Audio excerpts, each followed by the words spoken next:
কবিতা সঙ্গের উপস্থিত সকল সাধু সন্ত ভক্তমণ্ডলী মাতৃমণ্ডলী সকলকে ওম নমো নারায়ণায় জয়গুরু।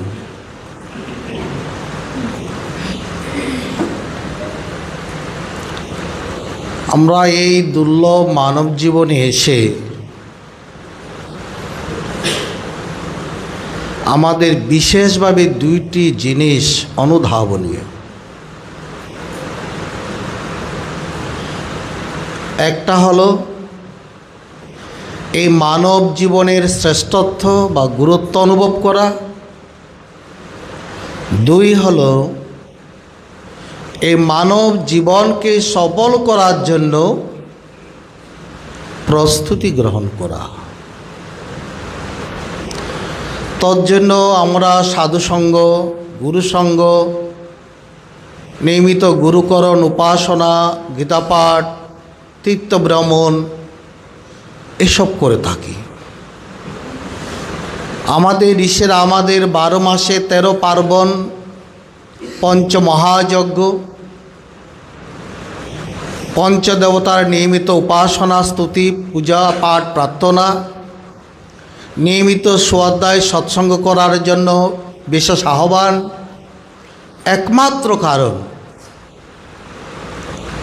এই মানব জীবনটা সৃষ্টির মধ্যে কেন শ্রেষ্ঠতম বলা হয়েছে উপলব্ধি করা। রামায়ণের সপ্তখণ্ডে কাকভূষণটিকে গুরুর পক্ষে জিজ্ঞাসা করেছিলেন, শ্রেষ্ঠ দেহ কোনটি? মানব, দানব, দেবতা কিংবা মানবীতর যে পশু প্রাণী আছে তারা? তখন উত্তরে বললেন, নরতনু সম নহি। নরদেহের মতো শ্রেষ্ঠ দেহ আর কোথাও নাই, এমনকি দেবলোকের দেবতাও নয়। দেবতাদের উদ্দেশ্য স্থান দিয়েছেন মানব দেহটাকে। বলে এটা কেমন কথা? ঠিক আছে, পশু পক্ষী কীট পতঙ্গ থেকে মানব শরীর শ্রেষ্ঠ আমরা বুঝি, দেবতা থেকেও শ্রেষ্ঠ বলা হচ্ছে। বলে হ্যাঁ। বলে কেন? বলে এই মানব দেহ দ্বারা, কেবল মানব দেহ দ্বারা শ্রেষ্ঠতম বস্তুটা লাভ করা যায়, যেটা দেবতারাও লাভ করতে পারে না। সে শ্রেষ্ঠতম বস্তুটা কি? কোন বস্তুটা লাভ করার অধিকারী? এই মানব শরীর, যেটা দেবতারাও পারে না। বলে দেবতার দেহ ভোগ দেহ, স্বর্গের মধ্যে ভোগের অপার ঐশ্বর্য বিস্তার আছে, তারা ওই ভোগের মধ্যেই থাকে। অসুরেরা আসুরিক গুণের কারণে সে শ্রেষ্ঠ বস্তু লাভ করতে পারে না। আর মানবেতর যা পশু প্রাণী কীট তাদের বিবেকবোধ বিচারবোধ নেই, তারাও পারে না। বলে সে শ্রেষ্ঠতম বস্তুটা হলো ভগবান। ভগবানকে যারা লাভ করে, গীতায় বলে স মহাত্মা সুদুর্লভ। যে ভগবানকে লাভ করে সে সুদুর্লভ, সে মহাত্মা। এটা কেবল মানবই পারে। এই ভগবান লাভের অধিকার কেবল মানব শরীরকে দিয়েছেন ভগবান। সেই রকম প্রস্তুতি করে তার বিবেকবোধ, বিচারবোধ, যে দ্বারা বিবেক বিচার করতে পারে, সেই মন বুদ্ধি দিয়ে পাঠিয়েছেন জগতের মধ্যে।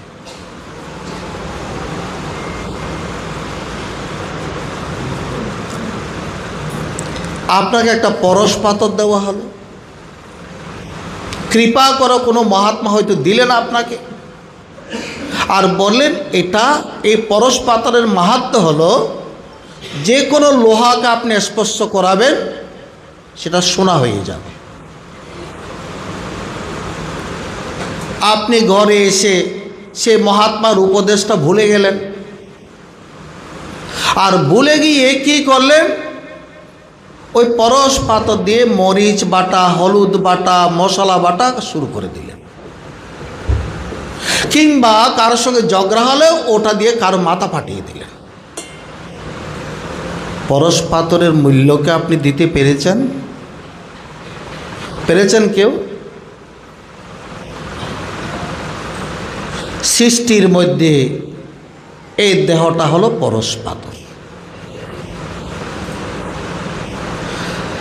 আর এটার উপলব্ধি কখন হবে? যদি আমরা এরকম নিয়মিত সৎসঙ্গ করি। সৎসঙ্গ না করলে মনের ময়লা কাটে না। জন্ম জন্মান্তর ধরে মনের মধ্যে বিষের এমন ময়লা জমে আছে, এমন কার্বন কয়লা জমে আছে, মুছে না, যায় না। অবিদ্যা, অস্মিতা, রাগ, দেশ, অভিনিবেশ, পঞ্চক্লেশ প্রতিনিয়ত ভোগ করছে। অজ্ঞানতা, অহংকার, অভিমান, আসক্তি, বিদ্বেষ এইগুলো নিয়ে জীবন যাপন করছে। এই পরশ পাথরটাকে দিয়ে বিষের মধ্যে বাটনা বাটছি।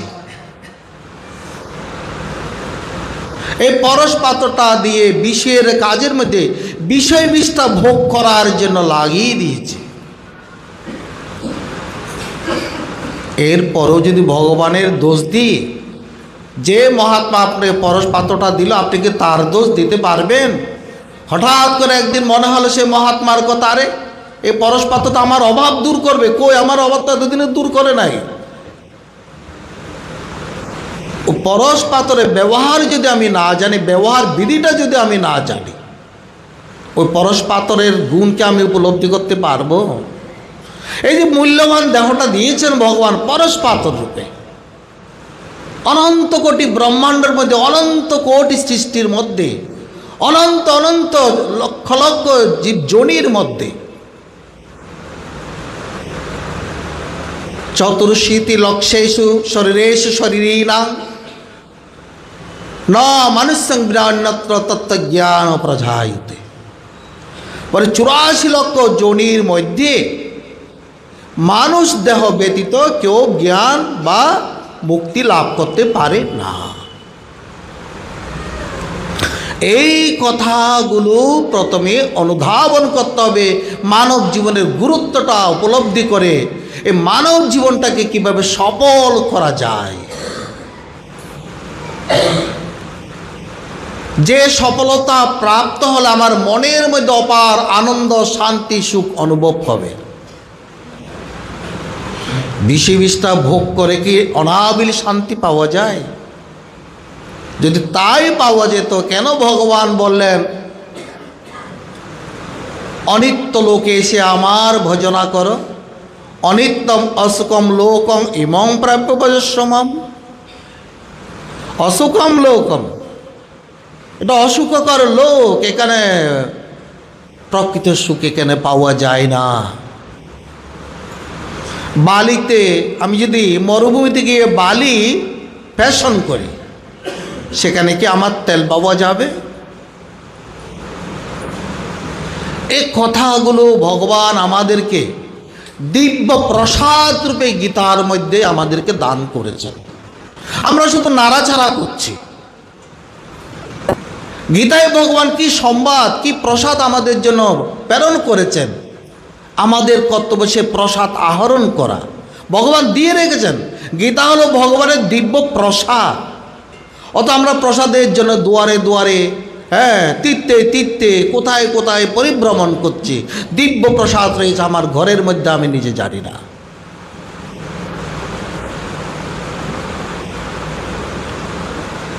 এই দিব্য প্রসাদ যদি আমরা অন্তরের সহিত গ্রহণ করি,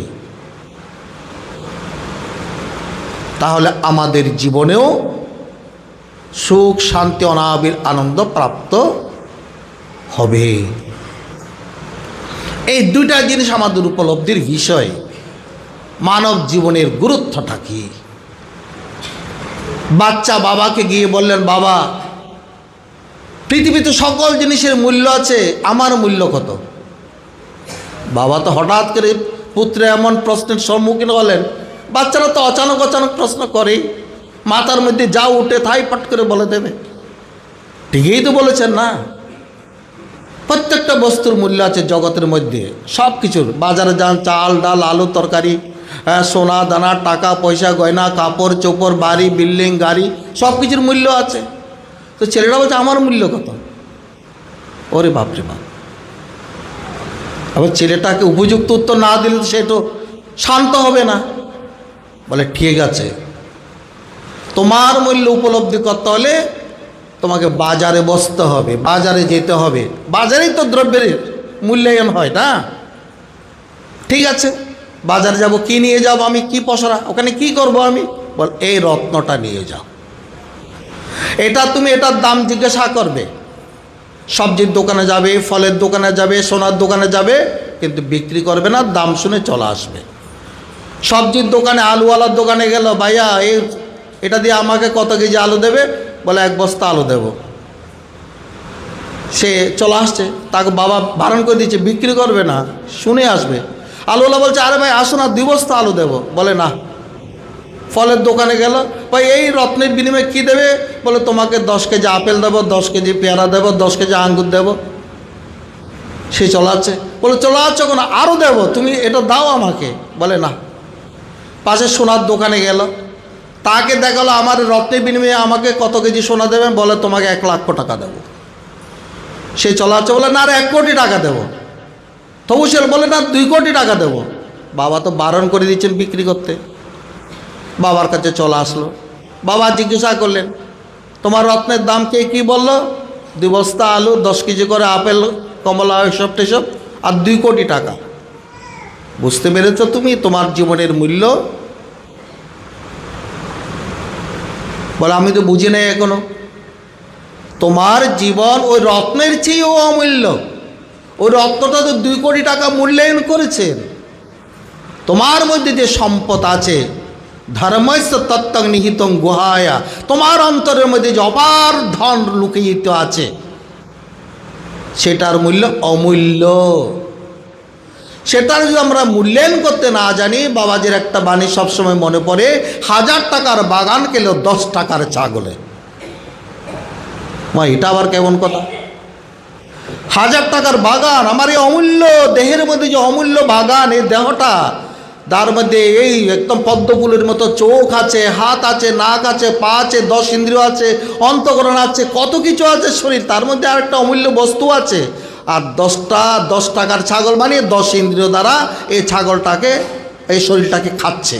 অর্থাৎ আমরা বিষয় ভোগ করছি 10টা ইন্দ্রিয় দ্বারা প্রতিনিয়ত।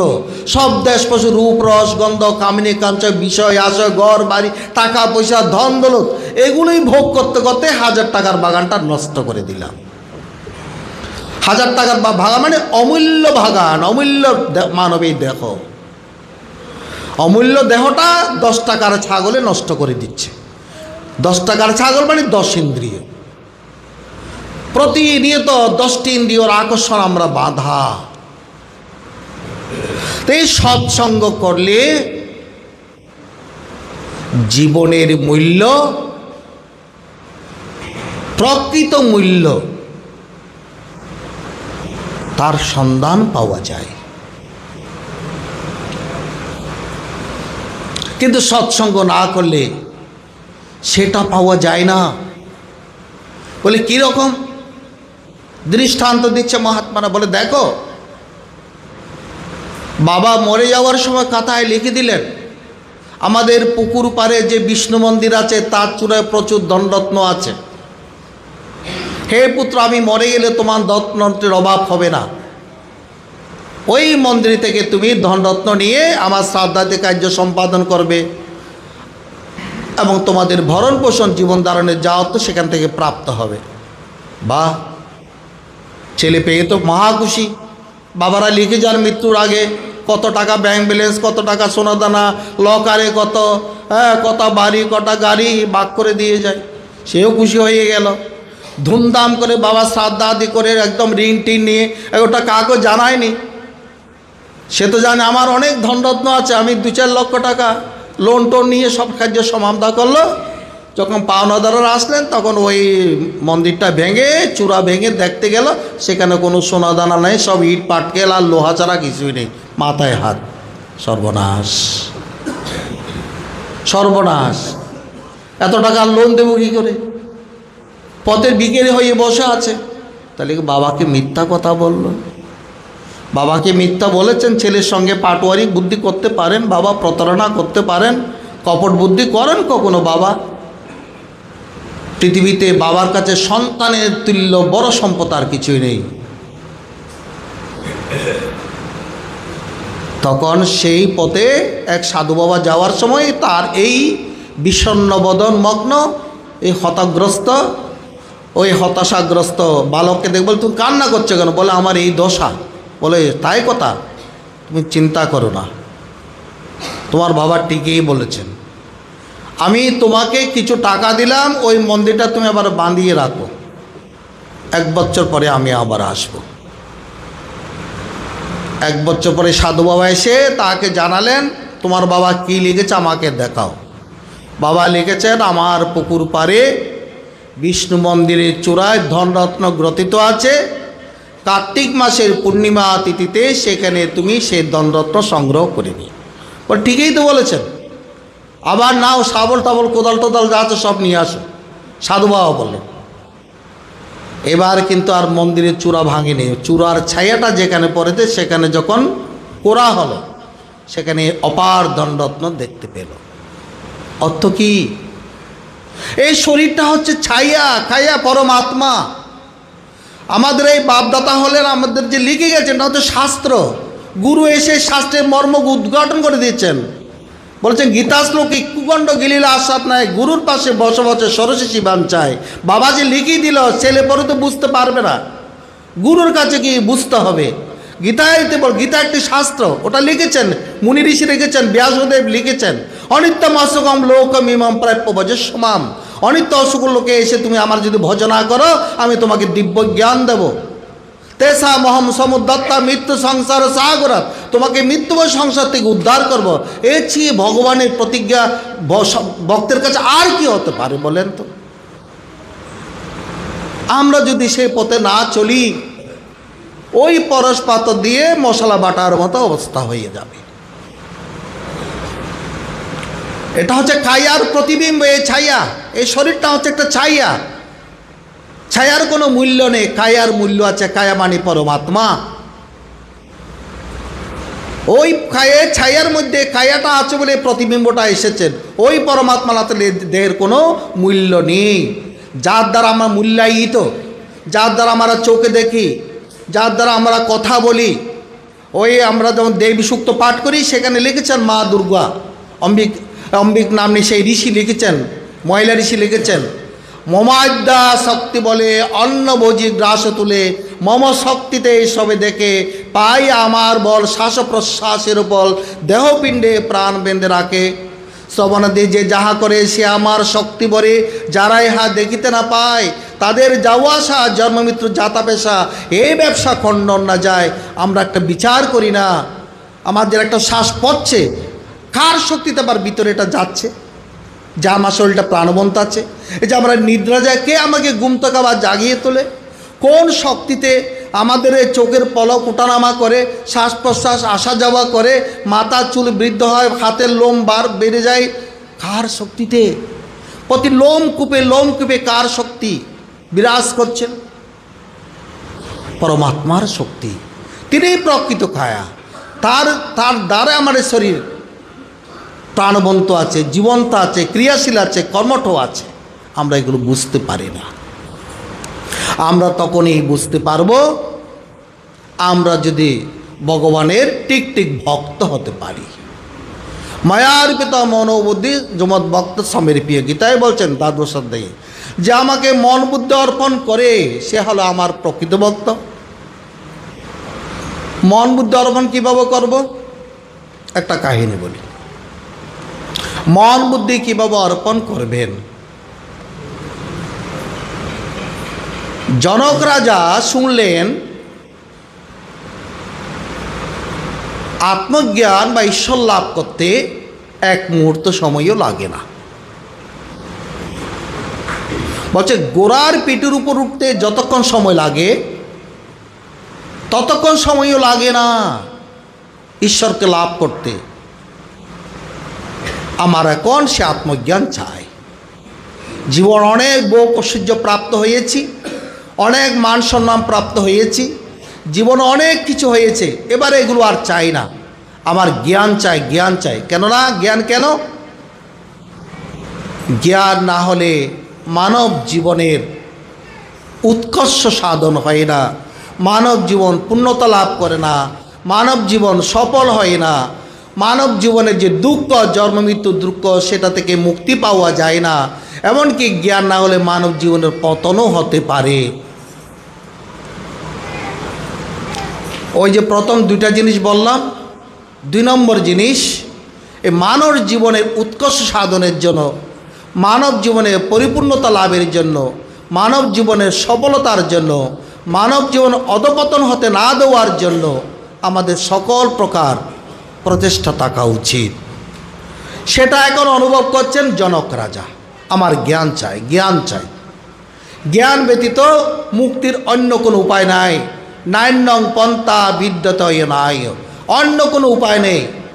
কুরুতে গঙ্গা সাগর গমনং ব্রত পরিপালনং মতবা দানম জ্ঞানবিহীন সর্বম অনেন মুক্তির ভবতি জন্মসতেন। তুমি হাজার কুরুক্ষেত্রে ব্রত করো, কিংবা কুরুক্ষেত্রে গমন করো, কিংবা ব্রত করো, দান করো বা স্নান করো, জ্ঞান ব্যতীত মুক্তি লাভ হবে না। জ্ঞান কিভাবে হবে? বলতে ভক্তি জ্ঞানস্য কারণম, ভক্তি থাকলেই জ্ঞান হয়। সেই কথা একটু পরেই বলছি। এটা জনক রাজার ইচ্ছা হলো, আমার জ্ঞান চাই। জ্ঞান ব্যতীতই মানব জীবনের উৎকর্ষ হয় না, উন্নতি হয় না। জ্ঞান ব্যতীত মানব জীবনের পূর্ণতা হয় না। জ্ঞান ব্যতীত মানব জীবন থেকে দুঃখ নিবৃত্তি হয় না। এই পুরো দুঃখ ভোগ করতে হবে। এই মানব জীবনে সে শ্রেষ্ঠ বস্তু লাভ করতে হবে, তবে মানব জীবনের গুরুত্বটা ঠিক হবে। অন্যথা মানব জীবন দিয়ে ওই 10 টাকার ছাগলের কাছে বিক্রি হয়ে যাবে মানব দেহটা। তখন তিনি অনেক মুনি ঋষিকে আহ্বান করলেন, অনেক পণ্ডিতকে আহ্বান করলেন, পুরস্কারের টোপ দেখালেন, লোভ দেখালেন। অনেকে পুরস্কারের লোভেও আসলেন, অনেকে জ্ঞান দিচ্ছেন, কিন্তু মুহূর্তের মধ্যে জনক রাজার জ্ঞান হচ্ছে না। এমন সময় 8ম বর্ষীয় অষ্টাবক্র মুনি মাকে জিজ্ঞেস করলেন, মা, আমার বাবা কোথায়? বলে, তোমার বাবা জনক ঋষির সভাতে গিয়ে বন্ধনে পড়েছে। বলে, এটা কীরকম? বলে, তোমার বাবা জ্ঞান দিতে গিয়ে সেই জ্ঞান রাজার মনোপুত হয়নি, রাজা তাকে বন্দি করে রেখেছে। সেরকম অনেক মুনি ঋষি পণ্ডিতকে বন্দি করে রেখে দিয়েছেন জনক রাজা। যারা যারা জ্ঞান দিতে এসেছেন তাদের জ্ঞানে সন্তুষ্ট না হওয়ার কারণে সবাইকে বন্দি করে রেখে দিয়েছেন। বলে, মা, আমি তাহলে যাবো ওই সবাই? বলে, না বাবা, তোর বাবাকে হারিয়েছি, তোকেও যদি হারা আমি চলবো কিসে? বলে, আমাকে হারাতে হবে না, আমি বাবাকে উদ্ধার করে আমি নিয়ে আসবো। তেজস্বী বালক, ঋষির পুত্র, ঋষি অষ্টাবক্র মুনির পুত্র। অষ্টাবক্রর বাবাও মুনি ছিলেন। তিনি আসলেন, গেটে প্রহরী আছে, প্রহরীকে বললেন, আমি অন্দরমহলে যাব, রাজার সঙ্গে কথা বলবো। বলে, তুমি বালক? রাজা এক প্রশ্ন, রাজা এক জিজ্ঞাসা, উত্তর খুঁজছেন, তুমি সে উত্তর দিতে পারবে কি? বলে, হ্যাঁ দেব তো। বলে, দেখো, এখানে অনেক বড় বড় মুনি ঋষি পর্যন্ত রাজার বন্ধনে, রাজার কারাগারের বন্দী হইয়া আছে, তুমি কেন বাবা ছোট্ট মানুষ কেন বিপদে পড়তে যাচ্ছ? বলে, আমার বাবাও বন্দী হইয়া আছে, আমার বাবাকে আমি উদ্ধার করবো। প্রহরী চিন্তা করছেন, আমি যে ওকে যেতে না দিই, রাজা যদি জানতে পারে আমারও আবার শাস্তি দেবে। তখন বালকটাকে অনুমতি দিল, ভিতরে তিনি গেলেন, রাজার সঙ্গে দেখা করলেন। রাজা বলছেন, আপনি কি আমাকে, রাজা আপনি করে সম্বোধন করলেন, যেহেতু মুনিপুত্র পরিচয় দিয়েছেন, আমাকে এক মুহূর্তের মধ্যে আত্মজ্ঞান দিতে পারবেন? হ্যাঁ দিতে পারবো। বলে, আমার সত্য আছে। বলে, কি সত্য? এ কারাগারে সকল বন্দীকে ছেড়ে দিতে হবে। 2, নির্জন বনের মধ্যে আমি আপনাকে নিয়ে যাব, সেখানে যেতে হবে, আমি যা যা বলবো তা করতে হবে। বলে, আমি রাজি, আমি সব রাজি, তবু আমি জ্ঞান চাই। তখন রাজাকে নিয়ে গেলেন বনের মধ্যে, বলে আগে আমাকে দক্ষিণা দিন। বলে আগে দক্ষিণা কেন? বলে যখন আপনার ব্রহ্মজ্ঞান হয়ে যাবে কে গুরু কে শিষ্য সব তো এক, কার থেকে কে দক্ষিণা নেবে, তাই না? আগে দক্ষিণা চাই। বলে কি চাই আপনার দক্ষিণা? রাজা বললেন, বলে আমার ধন দৌলত টাকা পয়সা সব আপনার নামে করে দিই, সব আপনার, এমনকি আমার এই শরীর, আমার মন, আমার বুদ্ধি। গীতায় বলছেন একটু আগে, মায়ার পিত মনোবুদ্ধি যৌমদ ভক্ত সমে প্রিয়। যে আমাকে মন বুদ্ধি অর্পণ করে সে হলো সত্যিকারের ভক্ত। ভক্ত অনেক রকম আছে, সেটা পরে ব্যাখ্যা করছি। বলছে মন বুদ্ধি যে আমাকে অর্পণ করে, মায়ার পিত মনোবুদ্ধি যৌমদ ভক্ত সমে প্রিয়। বলছেন না ভগবান এখানে আমাকে বেশি করে ফল বাতাসা দিলে, আমাকে বেশি করে দান দক্ষিণা করলে, বেশি বেশি তীর্থ করলে শ্রেষ্ঠ ভক্ত বলছেন না, মন বুদ্ধি যে অর্পণ করেছে আমার শ্রেষ্ঠ ভক্ত, মায়ার পিতা মনোর বুদ্ধি। এখন রাজা সব দিয়ে দিলেন। কি দিলেন? তার রাজ্যে যত ধন দৌলত টাকা পয়সা, এমনকি বলছে আমার শরীর, আমার মন, আমার বুদ্ধি। রাজা বলার সাথে সাথে অষ্টবক্রমুনি অদৃশ্য হয়ে গেলেন। আচ্ছা, রাজস্থানে যদি আমি আপনি আপনারা কেউ থাকতেন, বলতাম গুরু সিটিং বাস, হয় জ্ঞান দিতে পারবে না, আমার সঙ্গে ভাওতাবাজি করে রাজাদের ছড়িয়ে তিনি চলে গেলেন, বলতাম না আমরা? তাহলে আমি সব কিছু দিলাম, তারপরে জ্ঞান দিচ্ছে না কেন? না, জনক রাজার বিচার শুদ্ধ। কেন শুদ্ধ? তার ব্যাকুলতায় তার বিচারকে শুদ্ধ করেছেন। কিসের ব্যাকুলতা? জ্ঞানের ব্যাকুলতা, ঈশ্বর লাভের ব্যাকুলতা, বস্তু লাভের ব্যাকুলতা, জীবনের শ্রেষ্ঠতা অনুভব করার ব্যাকুলতা, জীবনকে সফল করার ব্যাকুলতা। তিনি কি অনুভব করলেন? এটাই হচ্ছে বোঝার বিষয়। এই মন বুদ্ধি অর্পণ কাকে বলা হচ্ছে, এটাই হচ্ছে বোঝার বিষয়। যে মন অর্পণ করেছি সে মনে কোনো বিচার চলবে না। মন তো দিয়ে দিয়েছি, আমার কাছে মন নাই। মন থাকলে না বিচার হবে, গুরু চিটিংবাজ, গুরু দোপাবাস, গুরু অজ্ঞানী, আমাকে ধোকা দিচ্ছে, কে বলবে? এগুলো মনে বলবে না? তো মন তো দিয়ে দিলাম, তো মন দিলে সেখানে বিচার কি করে হবে? বুদ্ধি কিস্তির সিদ্ধান্ত নেবে, বুদ্ধিও তো দিয়ে দিয়েছি না। দেহ মন বুদ্ধি কাকে অর্পণ বলে, এটাই বোঝার বিষয়। যে মন বুদ্ধি ঈশ্বরকে দিয়ে দিয়েছি, গুরুকে দিয়ে দিচ্ছি, সে মন বুদ্ধিতে কোনো বিচার চলবে না, কোনো ভাব উদয় হতে পারবে না। এটাই হলো সমর্পিত মনোবুদ্ধি। এখন রাজার অবস্থা কীরকম? রাজা এক শুদ্ধভাবে বিচরণ করছেন।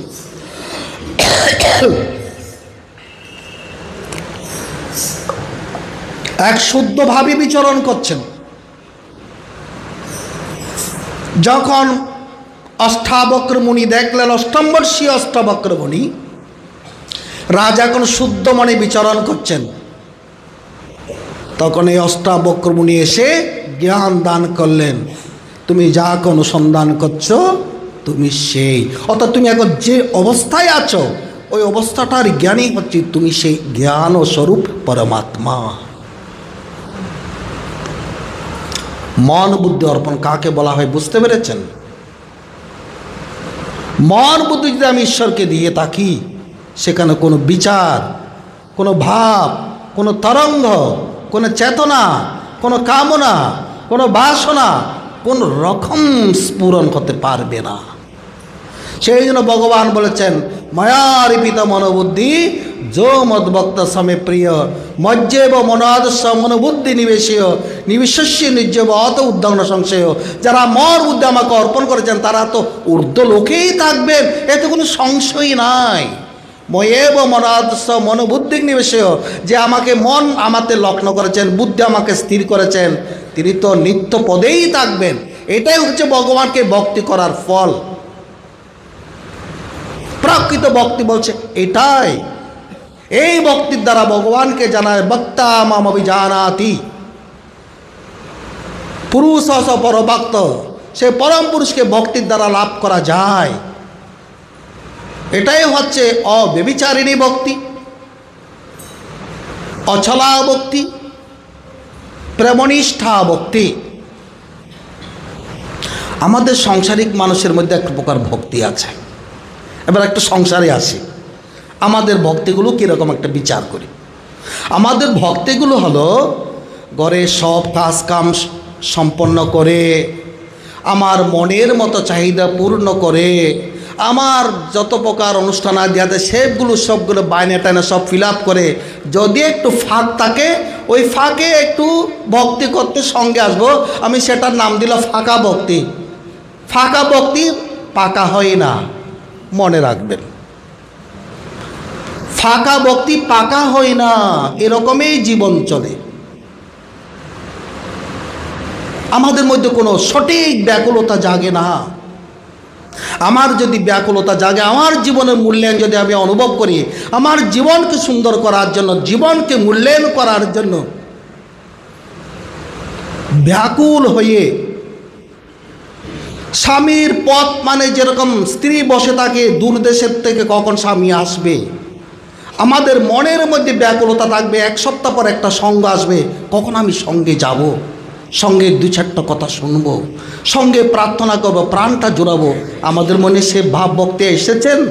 ফাঁক ফেলে আসবো, আগে আমার দোকান, আগে আমার অনুষ্ঠান, আগে আমার বিয়ে বাড়ি, আগে আমার বার্থডে, আগে আমার ম্যারেজ ডে, আগে ফাঁক, ওই ফাঁক খুঁজি আমরা। গড়ের সম্পূর্ণ পরিতৃপ্ত করে ওটাকে হচ্ছে গলা ভক্তি, বিষের মধ্যে গলে যায়, যতক্ষণ থাকে ততক্ষণ স্থিতি লাভ করে না, তা গলা ভক্তি বা ফাঁকা ভক্তি। ফাঁকা ভক্তি পাকা হয় না। আমাদের ভক্তির উৎকর্ষতা বৃদ্ধি করতে হবে। বছর বছর সঙ্গ করলাম কিন্তু মনের উন্নতি হলো না, কেমন ভক্তি করছি আমরা? যদি আমি পূর্ব দিকে চলতে থাকি, পশ্চিম দিক থেকে তো আমি সরে যাব। আমার যদি সঙ্গ হয়, সৎসঙ্গ হয়, আমার অসৎ বাপ অন্তরে থাকবে কেন? অসৎসঙ্গ তো থাকতে পারে না। ওই জায়গাটা আমাদের ধরতে হবে। আমরা যেন প্রকৃত ভক্তি করতে পারি, ভগবানকে নিয়মিত সৎসঙ্গের যেন ব্যাকুল হতে পারি। ব্যাকুলতা না থাকলে কিছুই লাভ হয় না। ভক্তি মানে হচ্ছে ব্যাকুলতা, ভগবানের জন্য ব্যাকুল, ভজন করার জন্য ব্যাকুল, ভগবত সঙ্গ করার জন্য ব্যাকুল। মহাত্মা তুলসীদাস বলেছেন, প্রথম ভক্তি সন্তহ করহ সঙ্গা। তোমার প্রথম ভক্তি হলো ভক্তের সঙ্গ করো, নাহলে তোমার মধ্যে প্রকৃত ভক্তির উদয় হবে না। প্রথম ভগত ভক্তি করহ সঙ্গা, সৎসঙ্গ মুদ মঙ্গল মূলা। এই সৎসঙ্গ হচ্ছে সকল মঙ্গলের মূল কারণ। ভক্তি যাতে ফাঁকা না হয়, পাকা হয়। আমরা যেন ঈশ্বরের ঠিক ঠিক ভক্ত হয়ে ভগবানকে মন বুদ্ধি অর্পণ করতে পারি, ভগবানের আদেশ উপদর্শনের জীবনটা পরিচালনা করতে পারি, মানব জীবনের শ্রেষ্ঠতা উপলব্ধি করে শ্রেষ্ঠ বস্তু লাভের জন্য যেন আমরা এ শরীর দ্বারা, বাক্য দ্বারা, মন দ্বারা উৎকৃষ্ট কর্মগুলো সাধন করতে পারি। মনে রাখতে হবে, সৎসঙ্গের মতো সঙ্গ নেই, অসৎসঙ্গের মতো শত্রুও নেই। সৎসঙ্গ হলো প্রকৃত মিত্র। দানের সমান ধর্ম নেই, ধ্যানের সমান সাধনা নেই, ঈশ্বর ভাবের তুল্য অন্য কোনো ভাব নেই। মনের মধ্যে যাতে একটা ঈশ্বরীয় প্রবাহ থাকে, ঈশ্বরীয় একটা ভাব থাকে, এই ভাবটা নিয়ে যেন আমরা সংসারে থাকি, ওটাকেই বলা হচ্ছে বিদ্যার সংসার। যারা পবিত্র ভাব নিয়ে সংসার করে না, তাটার হলো অবিদ্যার বা অজ্ঞানের সংসার। অজ্ঞানের সংসারে সমস্ত রকম ক্লেশ, দুঃখ, কষ্ট। পরিশেষে শুধু তিনটি কথা বলবো, তিনটি কথা যদি বা তিন চারটি কথা মনে রাখতে পারেন, কোনো শাস্ত্র পাঠ করতে হবে না। এগুলো নিয়ে যদি জীবন চর্চা করতে পারেন, দেখবেন দ্বাদশ অধ্যায় আয়ত্ত হয়ে গেছে। সে কথাগুলি হলো, এক নম্বর, যে ভগবানের ভক্ত হবে আর কি সেই শুনবে, নাস্তিক তো শুনবে না। যে জীবনকে সত্যিকারে পরিবর্তন করতে চায়, উন্নত করতে চায়, জীবনটা সফল করতে চায়, আনন্দ লাভ করতে চায়, শান্তি লাভ করতে চায়, তাদের জন্য এই কথাগুলো। এক নম্বর হলো, জগতে আমি কারো চেয়ে শ্রেষ্ঠ নহি, আমি সর্বনিকৃষ্ট। যে কথাটা মহাপ্রভু বলেছেন, ত্রিনাদপি শুনেছেন তরুরীব সহিষ্ণুরা অমানিনা মানদেন কীর্তনীয় সদাহরি। তুমি তিনের চেয়ে নিজেকে ছোট মনে করবে, তুমি বড় হতে যেও না। তুমি যে ছোট মনে করছো তা প্রমাণ কি? তুমি যদি অন্যকে সম্মান করতে জানো, অন্যকে ভালোবাসতে জানো, অন্যকে সহানুভূতি দেখাতে পারো, তাহলে তুমি নিজেকে ছোট হয়েছো, এটা তোমার মধ্যে প্রমাণ হবে। তুমি অন্যকে সম্মানও করবে না, আবার নিজেকে ছোট মনে করবে, এটা হয় না। অমানই না মান দেন, তুমি নিজে অমানই হবে কিন্তু অন্যকে মানদান করবে। আমরা পরস্পরের মধ্যে, আমি কারো চেয়ে বড় নয়, আমার মতো নিকৃষ্ট আর কিছু নেই, আমি নিকৃষ্ট, এর দ্বারা কেউ অহংকার গলিত হয়ে যায়, অভিমান গলে যায়। যার মধ্যে অহংকার থাকে না, অভিমান থাকে না, সেই তো প্রকৃত ভক্ত। যার মধ্যে বিনম্রতা থাকে, তার ভক্তির দিন দিন উত্তর বৃদ্ধি পায়। তার প্রধান একটি শুধু মন্ত্র হলো, আমি সবার ছোট। আমরা তো সংসারের প্রতিযোগিতা করি, খাচ্ছে কে বড়, ধনে, জ্ঞানে, ভক্তিতে, কাপড় চোপড়ে, টাকা পয়সায়, কার চেয়ে কম, তোমার চেয়ে কম নাকি আমি? আমাকে আগে বসতে দেবে, আগে বলতে হবে, আমার কথা শুনতে হবে, আমার কথা না চললে সেখানে বিদ্রোহ চলবে। এই তো সংসারে চলছে, ভক্তি জগতেও সব চলে। অদ্ভুত, ভক্ত সঙ্গ করে, তীর্থ করে, দান দক্ষিণা করে, অহংকার কেউ চাপতে চায় না। কিন্তু প্রকৃত ভক্ত নিজেকে সবচেয়ে ছোট করে রাখে। ত্রিনাদপি শুনেছেন তরেরই সহিষ্ণুরা। অপরের জন্য মন উদার করে রাখতে হবে, বটবৃক্ষের মতো। বটবৃক্ষ আমাদেরকে ছায়া দান করে।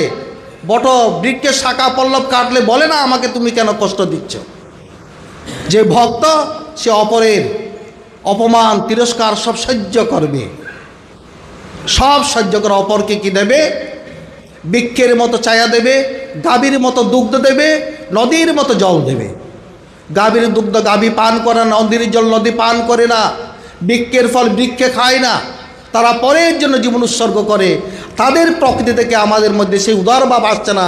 এই উদার ভাব যার মধ্যে সে একজন ভক্ত হয়ে যায়। এক নম্বর কি বললাম মনে হচ্ছে তো? আমার মতো ছোট কেউ নেই, আমার মতো ছোট কেউ নেই। শিষ্য তীর্থ করতে গেলেন, প্রয়াগরাজে গেলেন, গুরু বললেন আসার সময় নিকৃষ্ট বস্তু আমার জন্য নিয়ে আসবি, আমার জন্য ত্রিবেণীর জল আনতে হবে না, প্রয়াগ তীর্থরাজের পদধূলি আনতে হবে না, তুই যাকে নিকৃষ্ট মনে করবি সে নিকৃষ্ট জিনিসটা আমার জন্য নিয়ে আসবি, তবে তোকে আমি সঠিক দিককে দান করব। প্রয়াগরাজে ত্রিবেণী স্নান করলো, ঘুরলো, ভান্ডারা খেলো, সাধু দর্শন করলো। আসার পথে মনে হলো গুরুর কথা, নিকৃষ্ট কি নিকৃষ্ট? ধুলাবালি নিকৃষ্ট না। ধুলাবালি কি করে নিকৃষ্ট হবে? তাহলে কি নিকৃষ্ট হবে? জল, সেটাও হবে না। দেখতে দেখতে বিষটা দেখলো, বলে এই বিষটা তো নিকৃষ্ট, বিষটাকে নিয়ে যাব, এটা তো নিকৃষ্ট। গুরুদেব বলেছেন নিকৃষ্ট বস্তু নিয়ে যেতে। তো একটা কাঠি নিয়ে বিষটা তুলতে যাবে, বিষটা বলছে খবরদার, তুমি আমাকে নিকৃষ্ট মনে করছো? তুমি কি উৎকৃষ্ট? তুমি যে আমার চেয়ে উৎকৃষ্ট। কালকে আমি পোলাও ছিলাম, লুচি ছিলাম, পায়েস ছিলাম, পরমান্ন ছিলাম, আজকে যা খেয়েছেন কালকে সেটা মল হবে না। কালকে পর্যন্ত আমি তোমার কাছে সুখাদ্য ছিলাম, আমি কি করে আজকে নিকৃষ্ট হলাম? তোমার মতো অপদার্থের সঙ্গ করার ফলে আমি নিকৃষ্ট হলাম। কীরকম শিক্ষা বুঝেছেন? তোমার মতো মানুষের সঙ্গ করেছি বলে আমি নিকৃষ্ট হলাম। কালকেও আমি পোলা পায়েস 1000 টাকা মূল্যের দ্রব্য ছিলাম, আজকে না জানি তুমি আমাকে স্পষ্ট করে আমার কি দশা হবে। যাও, বিষটা তাড়িয়ে দিল ভক্তকে। সে তো আর খুঁজে পায় না নিকৃষ্ট বস্তু কি, গুরুর জন্য কি আনবে। ভাবতে ভাবতে বিষটার কথা ভাবছেন। সত্যিই তো এই বিষটা তো গতকালও ভালো জিনিস ছিল। আমাদের মতো মানুষরা কি এই বিষটার উপর পরিত্যক্ত করেছে বলে নিকৃষ্ট হয়ে গেল। তাহলে আমি কে নিকৃষ্ট? বিচার হলো। এই বিচার কেন হলো? তীর্থ গমন করেছে, তীর্থ জলে স্নান করেছে, সাধু দর্শন করেছে, তার জন্য তার মধ্যে শুদ্ধ বিচার এসেছে। এ হলো তীর্থে গমনের ফল। তীর্থ ভ্রমণ করলে বিচার বিবেক জাগ্রত হয়, যদি সে মানসিকতায় যায়। আর তীর্থে বৃন্দাবনে গিয়ে যদি আমি রাধারানীকে দর্শন না করে সেখানে বাজার করতে বাজারে চলে যায়, তাহলে কি আমার সে তীর্থের ফল হবে? আজকাল তো মানুষ তীর্থ করতে যায় না, পর্যটন করতে যায়, ক্যামেরাবন্দি করতে যায়, মোবাইল বন্দি করতে যায়, কত বড় আকারা, কত বেশি সাধু যাচ্ছে, ফটো তুলে 10 জনকে দেখাবে, তাই না? তাই তো করে। কিন্তু সত্যিকারের ভক্তের মধ্যে তীর্থ করলে বিচার বিবেক বুদ্ধি জাগ্রত হয়। গুরুর কাছে এসে যখন তিনি বুঝতে পারলেন আমি নিকৃষ্ট, গুরু বলেন আমার জন্য কিছু এনেছ নিকৃষ্ট বস্তু, তখন অধমুখ হয়ে দাঁড়িয়ে আছে। সে ভাষা দিয়ে বুঝাতে চাইছে আমি নিকৃষ্ট বস্তু। বলে হ্যাঁ বৎস, তুমি নিকৃষ্ট বস্তু, এবার তোমার যথার্থ দীক্ষা গ্রহণের উপযুক্ত সময় হয়েছে। নিজেকে নিকৃষ্ট মনে না করলে উৎকৃষ্ট দল লাভ করা যায় না। নিজেকে নিকৃষ্ট মনে করা আগে দেহটাকে নিকৃষ্ট মনে করা। দেহটা জড়, দেহটা তো পুড়ে যাবে। তাই ভগবান গীতার মধ্যে বলেছেন অনেক অসচ্চানন্য সদুস্তাং প্রজ্ঞাবাদঞ্চ বাসসে, অশোচের অযোগ্য, যেটা মরে যাবে, পচে যাবে, শ্মশানে পুড়িয়ে ফেলবে, তার জন্য তুমি শোক করিতেছ কেন? নিকৃষ্ট বস্তুর জন্য কেন শোক করিতেছ? আর উৎকৃষ্ট বস্তু আত্মা ঈশ্বর তোমার সর্বক্ষণ আছে, তার জন্য তোমার শোক করার কিছুই নেই। দেহটা নিকৃষ্ট। এই জন্য প্রথম কথাটা বললাম, আমার চেয়ে নিকৃষ্ট কেউ নেমে কারো চেয়ে শ্রেষ্ঠ নহি। 2, কাউকে আঘাত না করা, নিন্দা করে, গালি দিয়ে, অপহরণ করে, কটাক্ষ করে, কারো দোষ দর্শন না করা। কারো দোষ যদি আপনি প্রচার করেন তার মনে আঘাত হয়, কাউকে গালি দিলে তার মনে আঘাত হয়, কাউকে নিন্দা দিলে তার মনে আঘাত হয়, কাউকে কটাক্ষ করলে তার মনে আঘাত হয়, কাউকে আঘাত করলে তাকে মনে কষ্ট হয়, এগুলো করা যাবে না। যদি দোষ দেখতে হয় নিজের দোষ দেখো, পরের গুণ দেখো, নিজের দোষ দেখো, তাহলে কি হবে? পরের গুণ দেখতে দেখতে তোমার দোষ শোধন হয়ে তুমি একজন গুণী পুরুষ হয়ে যাবে। কটা হলো? 3। ব্যবহার। সকলের মধ্যে এক ঈশ্বর আছেন, এটা জ্বলন্তভাবে বিশ্বাস করে সকলের সঙ্গে শুদ্ধ ব্যবহার। যাকে সম্মান করা দরকার তাকে সম্মান করবে, যাকে স্নেহ করার দরকার তাকে স্নেহ করবে, যাকে ভালোবাসা দেওয়া তাকে ভালোবাসবে, যাকে সহানুভূতি করা তাকে সহানুভূতি করবে। কেন? সকলের মধ্যে পরমাত্মা আছেন, কারোর সঙ্গে বিরূপ ব্যবহার করা চলবে না। এইভাবে সকলের মধ্যে ঈশ্বর আছেন, এই ভাবটা যদি জাগ্রত রেখে আমরা সকাল থেকে রাত্রি পর্যন্ত ব্যবহার হতে পারি, ঘরে বাইরে, সমাজে, মঠে, মন্দিরে, রাস্তাঘাটে, পাড়ায়, মহল্লায়, সর্বত্র আপনার কি হবে? ঈশ্বর দর্শন হবে। যোমাং পশ্চিত সর্বত্র সর্বঞ্চময় পশ্যতি তস্যাং পনিষ্যামি সচমেন পরিষ্যতি। যে আমাকে সর্বভূতে দেখে আমি তার সঙ্গে সঙ্গে তাকি, তার মনের মধ্যে আপদ নাই, বিপদ নাই, বাসনা নাই, কামনায়, সে নিরাপদ। এই 3টি কথা যদি আমরা জীবনে মনে রাখতে পারি, সকল শাস্ত্রের সার আমার জানা হয়ে গেছে।